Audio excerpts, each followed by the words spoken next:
Hey guys, I hope you've had a better week than last week. Of course, the weather has at least been a little more cooperative.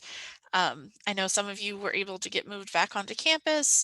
I'm sure plenty of you are still dealing with moving around or just trying to get things straightened out. But like I said, I hope last week was better than the week before that.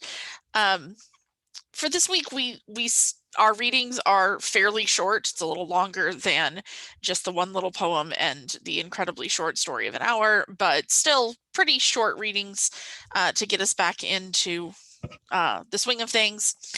And I want to talk just a little bit about both of them and kind of why I put them together. And then, of course, I'll give you some questions to think about and respond to as part of your, well, no, as your response activities for the week. So, starting off, the short story we have is called A Very Old Man with Enormous Wings, and the subtitle is A Tale for Children.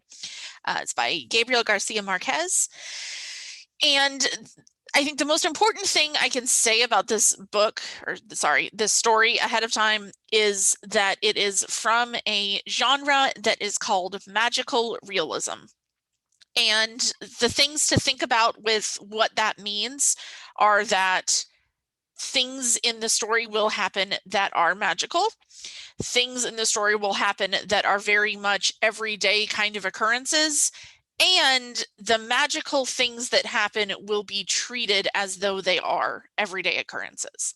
So we will see things like, well, the title kind of tells us something, that there's going to be a very old man with enormous wings in this story. He's unusual in the story, but he's not as unusual or as much of a shock to the people as it would be if I looked out my window and saw a very old man with enormous wings standing there. There are other supernatural or kind of fantasy elements to the story, and they're just folded in as things that happen and things that are going on in the everyday life of the characters. So that's something to keep in mind, that yes, I understand that things that are going on in this story that aren't realistic for us, but they're not really meant to be realistic for us. Um, they're meant to fold that fantasy world into a realistic world. Um, I'm not going to go too much over the story because I'd rather it's pretty short and I want you guys to, kind of get the plot points as you're reading through it. But I did want to make sure that I had that little bit of explanation of magical realism and what you should expect.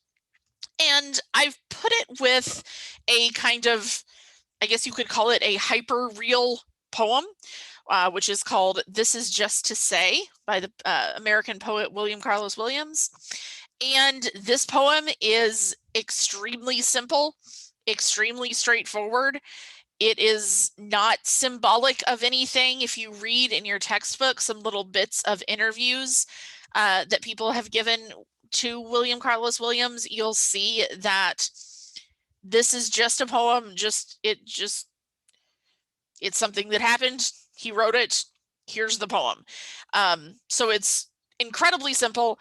And I think that contrasting it with this story that has all of these fantasy and magical elements in it is kind of an interesting thing to do. So we have one piece of literature that is using magic and using fantasy as though it is every day and telling a story that way. And then we have another piece of literature that is the most basic, plain, straightforward event being shared in a way that makes it kind of literary. So again, this is the poem is only like 12, I was just checking, 12 lines long. It's a very, very short poem and it's a very, very straightforward poem. And I find that often if I have students read a straightforward poem like this, it gets, I guess you're trying to find the deeper meaning or something behind it. And yeah, just wanted to add that it's just a straightforward simple thing that he's saying. And I just like the way that the two works contrast each other here. So that's just that little bit of introduction. As far as the response activities for this week, what I want you to think of is first, so question number one, I said that the subtitle of this short story is A Tale for Children. So what I want you to think about and respond to is, in what ways is the story A Very Old Man with Enormous Wings a tale for children? It's not so much that the story itself is one that we would sit and read to a 4-year-old at bedtime or something like that. So think about what elements of the story, what characters, what lessons, what themes, things like that, that would appeal to a child of some sort. So again, that is, in what ways is this short story, A Very Old Man with Enormous Wings, a tale for children? So that's the first question. And then the second question is, looking at the poem, what ways does it reflect just everyday incidents that people have in their lives? So how is it similar to experiences that you might have on an everyday basis? Another way to think about that is, what experiences have you had recently that might seem as simple and everyday as what's going on in the poem? So that's something that's going to be different for everybody. And it really is just taking the idea of taking a simple, everyday, quick experience and putting it into a poem. And then you thinking about, what are your quick, everyday, simple experiences that could have been put into a poem? You don't have to write a poem. You're welcome to write a poem, obviously, if you want to, but that's not what I'm asking you to do. It is just, what are some things that have happened in your life recently that seem as simple or straightforward as what we have William Carlos Williams expressing in his poem?